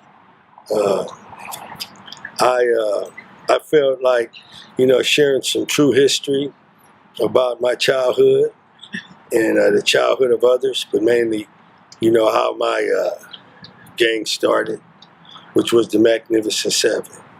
A great number of my brothers were A-Tray gangsters, which is the choice that they made. I wasn't an A-Tray gangster. I was always a Magnificent Seven West Side Crip. The reason the Magnificent Seven started, it was funny because Mouse and Took had got in a little fight early before things got to the point to where there's going to be a set called the Crips. And so we were kind of mad at Stanley. So we knew that he was a Al Capone. So we started our own little gang with our family. We knew my uncle was coming home, Big Al, from the joint. So Al didn't like that Stanley had fought Mouse. So we were like planning on, having a big fight with the Al Capones. And so we were trying to get armed. So I heard this gunshot in the alley. So me and Rusty walked over there, and this dude, he come out there and he said, "Hey, what's up?" And this guy ended up turning out to be Gary Lane. And so I told Gary Lang that I heard a gunshot. And he said, oh, you did? So 2 or 3 days later, Gary, he showed me the shotgun. And I said, let me have it. And he said, I'm not giving it to you, I'll sell it to you. And what do you want it for? I said, well, I'm building a gang up and we need at least one gun in the gang. And he says, well, what's the name of y'all's gang? I said, we ain't gave it a name yet. He said, what do you mean you ain't gave it a name yet? So Gary wants to know, the name of my gang and who's our, who's our rival. So I tell him, Stanley. And I tell him he's Al Capone. And then Gary starts laughing. He says, you little motherfuckers better go home. We ain't scared. I'm with my brother. We'll fight anybody. So I go over there. I'm ready to fight Gary Lane. I know he gonna whip my ass at this time. So I just ready to fight him. So I said, well, fight the big dude, you go help. So Rusty said, okay. I said, I'm gonna steal on him and then you just be on him. And then, so Rusty right there with me. So Gary says, I'm gonna show y'all something. So he go in and get this sawed-off 12 gauge. And I'm like amazed by it. So I said, let me hold it. So Gary gives it to me. He says, you know how to open it? I says, not really. He says, this is how you crank it. Boom, he opens it up. A shell spits out and hit me in the chest. I go, oh, fuck. Like that. And then to make a long story short, Gary gives me the gun for a few bucks. And now my gang got a gun, but my gang doesn't have a name. So Mouse gives us a name, and he says, okay, we're going to be called the Magnificent Seven. I said, but it ain't 7 of us yet. And he says, but it will be. So we start recruiting people. So we got Barney Five, who was Erskine Jones's first cousin. Then we've got Gary Lane. That was what was crazy. Gary Lane, he said, I want to be a Magnificent Seven. So he came over. Then we got Chucky Madison, which was my first cousin. Todd Madison. We got Little Lucky, who was too little to bang, but he wanted to be one. So he went snitch on us to my mom about stuff that was going on. I told him he was one too. So we got this boom box and we jamming. And so Donald Archie say, what set y'all from? And then I said, we Magnificent Seven, basically. That's where we from. And we here to see Big Took. And I call him Stanley, by the way, that day. And I said, I'm here to see Stanley, because Stanley's trying to make it for some credits. So he's up in the classroom. His girlfriend Bonnie's up there with him. So I said, I'm going to go find Stanley, man. I don't got to talk to you. So because I know the leader. That's what I'm thinking in my mind. I'm a little kid. So I bank up in the school. I sneak up in there, get up on the class. I go to this class. I say, is Stanley in here? And then Stanley's in the class. And then everybody turns around and start laughing because this little kid at the door asks for Tookie, and that's what he's going by. But Bonnie knows his name is Stanley. So she started laughing, and she says, come here, like that. So I have a big old fro then, so I'm a cute little kid. And so I bail up in there, so all the girls is playing with me and shit. I'm trying to be serious and shit because this dude didn't talk shit to us outside. So I want Stanley to come outside and tell him who we are. I want him to know who we are, So Stanley's like, look, Toots, he said, I'm in class, like that. He says, I'll talk to you later. Now get out of here. So I'm mad at him now again. Now I'm mad at him.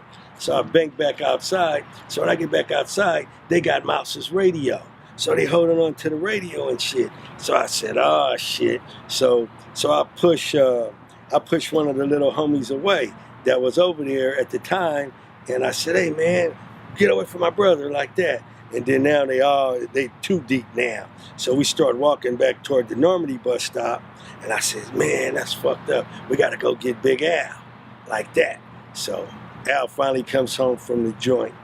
And, time had expired and we went and got Big Al.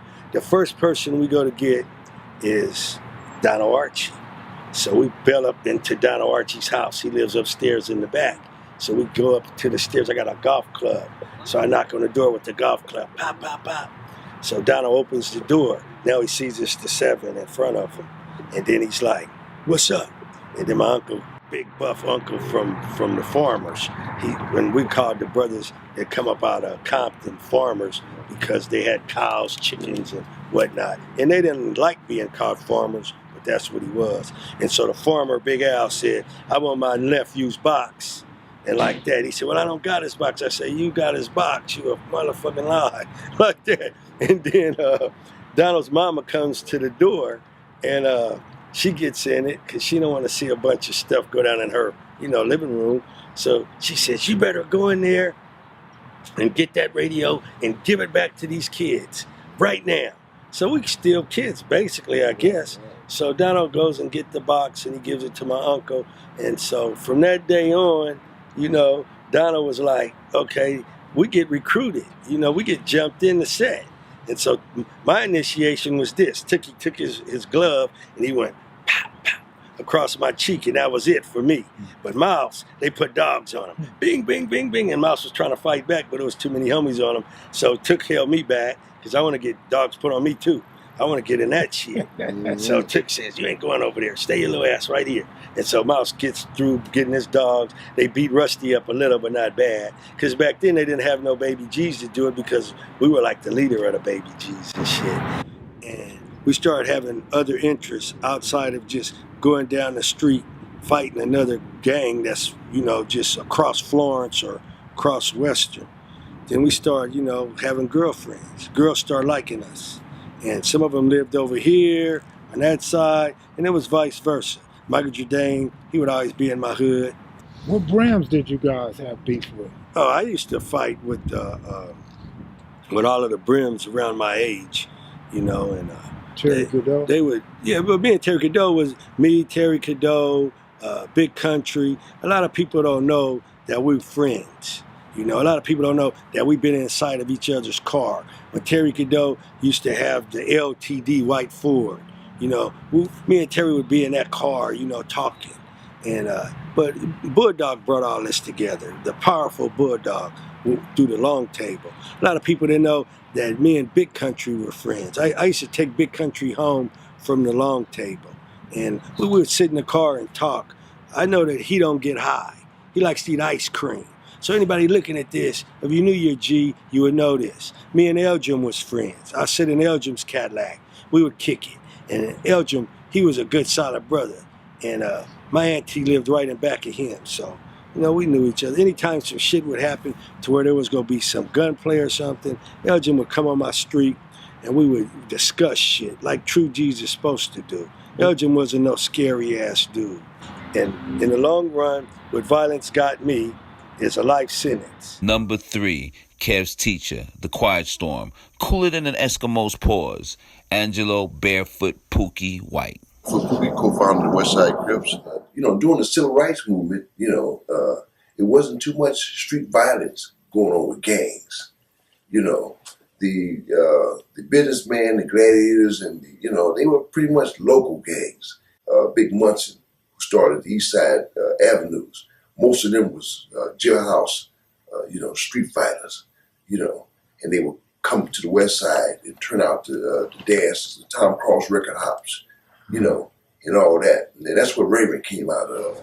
They come to the sporting hops in the 70s, early 70s, where all the West Side neighborhoods, teens would come, once a month, and they come and turn it out. And the Sportsman Park Boy, the gangs they had then, they wasn't that tough. Even the Brims controlled downtown area because it was too remote for the East Side and the West Side, the Compton gangs. Blacks started moving up, better jobs, better homes, better schools. You come off the East Side, you move to the West Side, and better houses, better jobs, better schools. I went to 59th, I went to Hyde Park, I went to Manhattan, I went to Century Park, I went to Henry Clay, I went to Horseman. Horseman is my mother's school. And I went to Gompers for a little minute, then I went to Washington, then I went to Dorsey. In the summer of 1970, I walked around barefooted, and my calluses got about that thick. So what I did, I added that into my entourage of fighting, and it became successful for me. So instead of me wearing shoes to school, wearing shoes to social events, whether I be suited and booted tailored down, I still was barefoot. 71, early 1971, we called ourselves the Smacks, a neighborhood gang, street fighting gang. We defended our neighborhood from Denver Lanes and other local gangs around. We went to Henry Clay, and one day Lonnie Keelan and Michael Christian, who were Inglewood Crips. And Lonnie Keelan, who was the cousin of Raymond Washington, had moved to Monroe Junior High in Inglewood and started the Inglewood Crips. The conflict with them led us to that following Sunday, to have a meeting with Raymond Washington. And Ray Washington came to the Rio show, and we were all there from the 60s to the 80s to the 100s. Horace Mann, Henry Clay, you know, all the neighborhoods from Gardenia all the way down to Sloss. Raymond Washington stood outside the show. Him and Verdi Swan, another original East Side Crips. He stood outside the show. And so during intermission time, we all went out and we saw him, you know. And there had been a lot of guys that had migrated from the East Side that knew of him and knew he was a Crip, you know. So after the intermission, we all went back, sit down. Raymond Washington came in and asked who was the Smacks. So we all stood up. Mike Conception, Melvin Hardy, you got number one for the East Side, Eki. You got Verdi Swan, Raymond Washington, Eugene. You got Big Craig Craddock, rest in peace. And myself, Melvin Hardy, a couple of the Moody brothers, Mike Conception, Johnny Burnett, Rob Burnett. Tookie wasn't part of this meeting? No, he hadn't got out yet. He was still incarcerated. He hadn't got out yet. He got out right after that. Right after that. But anyway, in the process of Raymond Washington talking, Mike Conception said, man, we don't need to fight. Let's join together. So what we did, we chose a meeting that Monday, that following day at Washington at 5 o'clock. And from there on, we were considered the original West Side Crips. We made them create the first gang squad at Lenox Police Station with Jerome, Ken Bell, and all them. I attended Washington High from 71 all the way to 70, 72. Monkey Man, Blackie, Big Took, everybody hung around up. Mostly everybody hung around up there. Bulldog, Bam Bam, Mike Conception, Louis Conception. Man, it was some everybody. Then 73, it was Dorsey. Oh yeah, Japanese there. Yeah, but it was kind of like mixed. You know, we were moving in, we were migrating towards that way because they had the jungles too. You know, and they wasn't as deep as T. Rogers hadn't really put his foot down. You know, but he was known. You know, because this other day I was just talking to Monkey Man and the Nymph Raymond Cook and all of them, and they was talking about Tookie and Buddha and Buddha, rest in peace, how they was looking for T. Rogers back in the early 70s. Q102, Kitchen Crips, the Four Trays, all of them came around at the same time. Me and Raymond, when Raymond came over here from the East Side, we hung out together. I introduced him to women, you know. Matter of fact, he told some girls one time that me and him was a leader of the Crips. You know, me and Mike Conception were very tight. We called it Murder Beef together. One of the first Murder Beefs in 1972, right after the Palladium murder. So we were real tight. Tookie, after 1973, like I say, he moved back to Compton. No, matter of fact, Raymond and I talked to Jackie. Jackie was one of the big guys that hang around with Tookie. Would come to the events, social events that would be profiling with him all the time. And he was saying that Tookie was trying to get big so he can go up against Raymond. Because Raymond was a hog. He was a fighter. He was an undisputed leader, period. Period. Number 2, Sir Jim, better known as Jimmy the Bishop. My name is Jimmy Lavender. I'm co-founder of Bishop, along with my brother Bobby Lavender. What city did the Bishops originate in? Los Angeles, South Central, Florence Firestone area, in the northern part of Watts. And what year did you guys begin to form? From June 1972. Where'd you grow up at? Florence Firestone, 92nd and Beach Street. What was ground zero for the Bishops? Like, where did you first start? What was your hood or your block? It was Beach Street, not Bandera Street. We need to clear that up. We see that too many times in documentaries, but it was the Beach Street. And if you go back to my brother Bobby's interview, he said it started in our garage on Beach Street, 8916 Beach Street. That's where Bishop formed. Who came up with the name? That's interesting. I don't think any of us remember. We were in that garage throwing up all these different names and stuff, and then somebody said Bishop, and I could see my brother loving that name, and he said bishops. He said the bishop wear the cross, and the cross is seen at the cemetery as the sign of death. So anybody that was messing with a bishop was facing death. What does the bishop hand sign look like? I could tell you that more than any other bishop because I came up with it. This is the B for bishop. Now today they say thumbs up, but no, that's actually a BISHOPS. That was bishop. And our word was, guess what? Now, back in the days, if somebody pulled up on the side of you and said, guess who? Then you knew that was Pyru. And if we pulled up on you in Compton or Watts and we said, guess what? Bishops. What schools did you attend? We first started off elementary school. Bobby now went to Harrison Street School over in East LA. I was too young for school. I started over in the Pueblo Projects at Holmes Avenue. Then we moved to the Florence Firestone Watts area and went to 92nd Street School, on to Drew Junior High School, then Jordan High School. I ended up graduating from Jefferson High School in LA. Was it any Bloods there? We knew nothing about the term blood. There was always gangs, but no such thing as a blood. So we did have gangs, yes. What years was you at Jefferson? I was at Jeff I made a couple of trips. You know, I wasn't an honor student, so I went back and forth. I was at Jeff mainly from 1970 to 73. Okay. Was the Fort Trey Crips there? Fort Trey Crips. Yeah, they were there, and they were there in numbers. My grandmother lived on 43rd, so I grew up shooting marbles and playing in dirt with the Fort Trey Crips. Yes, they was there. Any names stand out to you? Oh, yes. Fort Trey, Pitbull. Pitbull was a shot caller. My cousin Milton Lavender, the Ford brothers, Daryl and Milton Ford, Black Johnny, Peanut, Greg, Cliff, Jr., all my childhood buddies, yes. So do you remember when the bishops in the Rolling 60s area have formed? That had to be around 1973.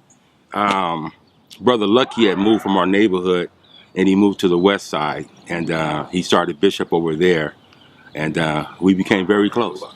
The west side was our first other Bishop set, and then we went to Compton, which today is known as the Limehood Pyrus. That was the Compton Bishops. And then we moved from there to the Pueblo Projects, and that was our other Bishop gang, and then the Mexicans in our neighborhood was Am Street Watts, and then they became like our fourth Bishop set. We lived in Pueblo before we moved to Watts, and we would always jump the train and go back to Pueblos. So when I got into it with some Crips at Jeff, and then I ended up going over to Pueblos, and as a former guy from Pueblo, I went back and started the Pueblo Bishops, along with Reggie Moore, Darrington, Little Mike, the Twins, Fat Rat, Huey. We were Stanley, Geechee, Philly. They were the Pueblos and the Pueblo Bishops. How does Compton Bishops come into play? Same thing. Blue Boy, Michael Roseberg, had moved from our neighborhood and went to Compton, and he started the Compton Bishops with a guy named Bitter Dog. Tell me about this guy, Skip. Skip was like the other brother to the Lavenders. He was the most dominating basketball player in the neighborhood. The most loved. Just everybody loved Skip. Senselessly, he was murdered. Big Red had just come home from serving in Vietnam, and we were having a party that night, and they was doing a last call for alcohol shot, Skip was collecting the money. And the last time I seen him, he was standing on the corner of 87th and Bandera. And I told him, I said, hey, don't forget, we're going to church with Mama tomorrow. He said, I'll be there. But me and my girlfriend crossed Firestone over to Home Street, and we heard her, pow. It was in June. She thought it was a firecracker, but I was a gun person, so I knew the difference between firecrackers and gunshots. So I ran back, and I could see Skip running by the vacant lot, running wide-legged, and I ran to him. He collapsed right in front of me. I got there, and I held him, and I sit up there and watched my best friend dying. And the thing about it was Raymond Washington had come over to our neighborhood and wanted us to be Bishop Crips. Once Skip was killed, we formed Bishop, but we didn't know who killed Skip, so we didn't have an enemy. Raymond came over and wanted us to join the Crips, be called Bishop Crip, and in return, they would kill the guy. He said he knew who killed Skip. They would kill him if we killed Junior Thomas from the Bounty Hunters, which of course was a very good friend of mine. The answer to that was no. So Raymond spoke to you guys personally, or he sent his boys? No, Raymond don't send no boys to talk to us. Raymond and Big Psycho Michael came over to our house, and we sat down together and ate my mother's chili. My mother was the type of person, if Bobby told her, hey, we're going to have a social meeting, these guys from over here, we're going to try to stop this, Mama would cook dinner and fix food for everybody. Now, if I told him I was bringing some guys over, then she's going to question, oh my God, what is Jim doing? But with Bobby, it was always different. So Raymond came over, left a few guys outside with the cars, and it must have been 60 or 70 bishops outside, which made Raymond nervous. But in our days, your word was your word, and we gave Raymond our word that would not be harmed. It was good. This is OG Ice-T. Right now you're watching the homie Kev Max videos, alright? Act like you know. Runner-ups with an asterisk, Lil Caesar from Inglewood, and Too Pretty Kenny from Corner Pocket. Who were some of the big shit starters from LA? No disrespect to LA, because they were doing their thing, but at that time, we felt we the baddest thing walking that earth at that time. And I felt, and I feel, that everybody feel the same way. You know, the west side, east side, you know, kitchens, all of them felt the same way as we did. But we're going to terrorize. Who were some of the tough guys in Compton? I'll tell you the toughest guy, the Bully. That was his nickname, the Bully. And we used to say we would love for the Bully to fight Raymond Washington or Tookie. Now that was a fight I would pay my whole check to see.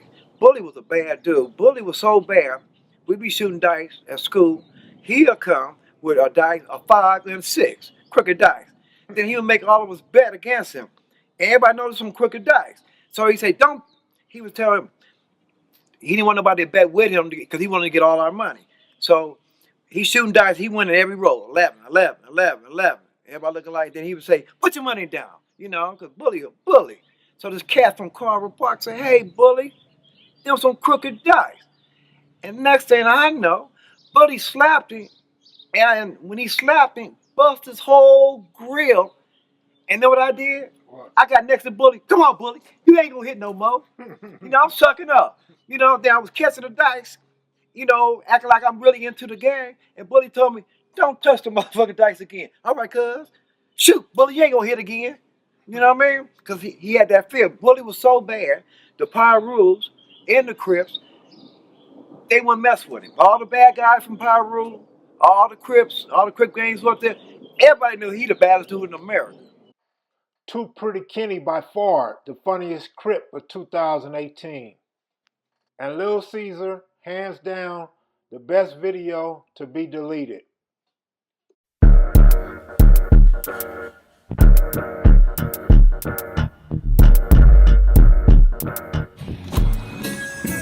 Get another day of good rest. Oh yeah, man. I love the weather out That's here. what's happening.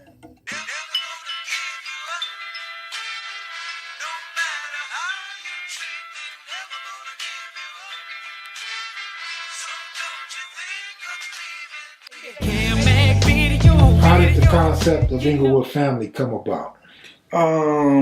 Here again, you know, it's a thing. I guess that's where some of my influences felt, because what happened, we were at actually my older homeboy named Wallace. He lived on 2nd Avenue. We used to hang out in his garage. And so I don't know why we had decided to change the name or whatever, but we were kicking around names and what have you. And I threw the name family out there, and the committee, you know, everybody liked the sound of that. And you know, so we changed the name to the family. And it wasn't really, I don't think we had put Inglewood in front of it at that time. We were just the family. And what year was that? That was 1973. So I was in there with all those dudes. I think Bitter Dog Bruno was there, but I think Bruno was in another unit. But that's where, like Salty, he would talk about his interactions with Pyru or whatever, and that, you know, the Pyrus would always say blood. You know, that's their greeting was blood. They weren't using cuz. So the Crips were using cuz. So in my mind's eye, I always say that the term blood came from the Pyru when you're applying it to the whole gang world or whatever. That's how, you know, the blood thing came about, and then different neighborhoods started adapting that, and that's how we started distinguishing ourselves in terms of, you know, we're not going to use the word cuz anymore. From now on, when we speak to each other, you know, we're going to greet each other as yeah, what's up, blood. And so if a dude came up to you and he was like, you know, what's up, cuz, or whatever, that was a beat down. And then it turned into vice versa. If you use that term in front of some Crips, what's up, blood, you know, then they knew then that, you know, you weren't with them. So there was never no big meeting on the street. Well, to me, I had you know, I knew dudes from that I was really kind of, you know, close to, guys that I dealt with and politicked on a regular basis that were from like Denver Lane, Pyru, Bram, Swans, because actually Swans is like when I lived on 74th between Main and Broadway, that was like part of the epicenter of where the Swans formed. So back to your question, I never heard of a meeting, you know, we weren't invited. #1 on Kev's video platform according to the numbers, his history and his explanation of the origins of the Blood Alliance, the king himself. My name is A.C. Moses, a.k.a. King Baba Louie, L.B. Lorenzo Benton, Tam, Puddin', Naughty, Lil Vince. Oh boy. Y'all forgive me if I didn't mention your name. Okay, tell me where and when were you born? I was born in Houston, Texas. But I've been out here since 1957. So how old are you now? 62. You grew up on 92nd and Compton Avenue, is that right? That's the first place we moved to from Houston, Texas. Was that neighborhood considered to be part of the Watts community? It was Watts. You knew Craig Cronut? We all ran together. We started the Crips together. Bulldog? That's right. Second man in command. James Compton? Yes, sir. Raymond Washington introduced him to us in those days as his cousin. Big Chest Larry? Big Chest Larry. he turned Swan. I mean, him and Thomas Lillard, they about Swan. You know, they went on to be Swans. Start the Swans. What Swans? Was it just Swans in the beginning, or was it 77th Street or that? All that over there, that was the 77 was the first Swans, and they were, like I said, formerly known as Crips at the time. But just so happened Thomas Lillard had an older brother named Knife that was from the Avenues. And I don't think Knife appreciated Thomas looking up to Raymond Washington as a hardcore guy. And Thomas kind of outgrew that. You know what I'm saying? And he rebelled and started Swan in the Crip neighborhood. You knew Sugar Bear? I love Sugar Bear. Henry Wiles, of course. That's my boy. My baby boy. We, me and him was like two of the big guys. We were two of the biggest youngsters over there. Me and Sugar Bear. Dead-Eye Clint? Dead-Eye Clint, that's another one of my baby boys. I love him too. What about Elvis Dexter? Oh yeah, I know them too. And they were all there from the very beginning? Of course. Okay. Seemed like everyone nowadays claim to be Raymond's best friend. Tell me some of the names of the guys that you would consider Raymond's best friends. It's kind of hard to say who was his best friend. Because Raymond treated everybody like, if they were down, and you see they had heart, he didn't separate nobody and make nobody feel that they were lesser than. I can't see him making nobody feel like they're lesser than unless they were actually lesser than.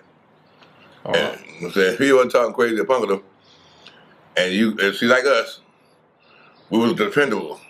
You know, he could depend on us. It's like, besides, I come from the east side anyway. You know what I'm saying? I come from the avenue side of the town anyway. So, you know, mine go without question. See, I had more, put it this way, I had more influence with the avenues than he did. Because I grew up going to Russell Elementary School and Charles Drew Junior High School. All right, so not just you, but a few other of Raymond's close friends turned blood. What was that about? Was it? Well, let me explain something to you about that term when you say they turned blood. They started their own hoods. Okay, neighborhoods and their own gangs, but they weren't bloods then. You feel what I'm saying? Okay, what made them branch off of Raymond's gang? I guess, you know, when you're 15, well, put it away, when you're 14 and 15, you know, 15 is like a turning point in your life and you start getting bigger, right? Yeah. And you start questioning your ability. When you're 14 and Raymond's 16, he has that big brother mentality on you. You listen to what he's saying. He had that leadership mentality because he knew you were younger. And normally we feel inferior to guys that's older when you're a child. You know, but when you become a man, start getting, you know, growing up and developing, your mind develops. It's like we start questioning each other. How he talked to you, man. Raymond talked to you like you're a bitch. You know what I mean? And if you was growing out of that bitch stage, so to speak, you would accept that as a challenge. You know, and show this fool, man, that, you know what I'm saying, I ain't scared of Raymond. And a lot of people start getting older and getting taller, and they can see themselves in the past because Raymond stayed short and stocky, while everybody else was starting to elevate and get taller and bigger. You know, so it was like you get tired of being pushed around and told what to do, and you want your own power. You know, so there it is. You start rebelling against that, which you formerly was respecting. Did you ever hang out in Roosevelt Park? Me and Eric Williams, I just always be up there playing ball, man. Did you swim at all? I love to swim up there. Let's go to swim. If they walk on that train track, go up there. Yeah.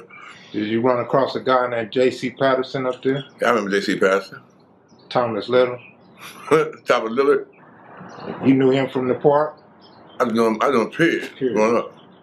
Tell me a little bit about this Broadway gang. Oh, that was Chili, and actually the Wilcox brothers were one of the big brothers of it. You know, they sponsored it. Them was the boys everybody looked up to, the Wilcox. Yeah, Jackie Todd, Pam Todd, and Chili, Carl Concero, Eddie Matthews, Richard Matheny. Oh man, Jerry Passe, something like that. There was a bunch of them, man. You see? Did Bulldog run with these guys? No, Bulldog was no problem with them. Huh. the Broadway gang was dominating Bethune Junior High School. Somebody was getting stumped down every day after school. So always it was guaranteed somebody was gonna get stumped down after school. It just never was no peaceful exit going to the house without some type of drama going on in Bethune and somebody getting stumped down. Now, what had happened, I was going there when Broadway and San Pedro was first wrestling over who was going to be the dominant gang, and Broadway prevailed. You know what I'm saying? So, yeah, chilling them. They had it going on heavy rotation. Paul Jones, Evan Jones, Carl Casero, Eddie Matthews. They had the fear in folks' hearts. You called Avenue the big bad gang. What made them so bad? The Avenue was a big gang. Yeah, because they just had an aura about themselves, man. They was confident and you're getting buff. Was they norm, man? You know what I'm saying? Majority of them was getting all of them was buff. The ones that weren't buff was still treacherous. You know what I mean? It's just something about them, man. They had a lot of confidence about themselves, and inspired. They was like so prominent in the neighborhood that it just treated the whole neighborhood, and everybody wanted to be like them. Who all had that gang type mentality that wasn't really focusing on a real school education, you know what I mean? So was Craig Munson the leader, or he was just another member? Craig Munson was the leader. I would say him and Raymond Burns and Donnie Boy. I mean, you could say either one of them. And what was their area? What was the borders for their neighborhood? The avenue stretched out from, let's see, as far as I know, it's from there, from Central, maybe Wadsworth. From Wadsworth, going around towards Nadu and all back towards the east side and Firestone area, and it went down across Firestone like as far as 89th Street. You said all back to Hooper, go back to Hooper, go down to Compton Avenue, go back and come back up towards Firestone and go right and go to Miramani, go all around Miramani, come around Nadu. All that shit was their surroundings, man, and all the in-betweens. And who was their rivals? They had a gang called the McCoy Boys. I'm certain that was the only challenge that I ever heard that they was going against having a real serious war with. Other than that, you know what I mean? Us youngsters really didn't too much get up involved in there, and they separated us from that. You know what I mean? When Raymond pledged on behalf of you all to become Avenues, baby Avenues, who was the one that denied? Raymond Burns was let's go be no Avenue. None of them really, shit, they laughed at us. Actually, at Fremont. At Fremont. So what year was this? That's like November '69. I remember that clearly. At any point, do you remember calling yourself Cribs? Now, this is what I want to clear up too, man. I'll be hearing all these documentaries, people saying people was Cribs, baby Cribs, all that kind of shit. Just to make no mistakes about it, man. We started to Crips. It was Crips, C-R-I-P-S. Okay? Y'all get that crib shit. Man, I don't know what to do. Oh, now you may have interpreted us for saying crib. Never been no cribs, man. We knew what we were doing. Was imitating somebody who was crippled. His name was Victor Adams. And you do your history and learn your homework and find who Victor Adams is. Okay? He's a very prominent guy and we all looked up to. And the boy was something special to us. And during those days, we all aspired to be like Vic. You understand what I'm saying? Vic used to be a real skinny dude. He was real skinny. I used to walk up and go skating with Victor. You understand what I'm saying? My daddy had a cleaners called Jim Cleaners, right there on Manchester, off of Central Avenue, next door to the Kitchen Liquor Store, before the Kitchen Crips even thought about being Kitchen Crips. Matter of fact, during those days, the Kitchen Crips wouldn't even think about being no damn Crips because, for one thing, that avenue was that neighborhood was too prominent, and Crips wasn't that big then.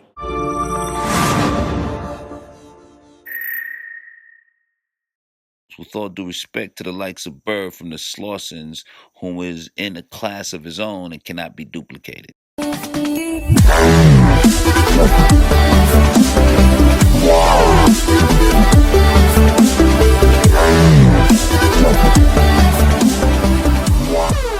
Kev, thank thanks you all for watching. Shout out to all the subscribers and a very special shout out to all the patrons and those that donated today.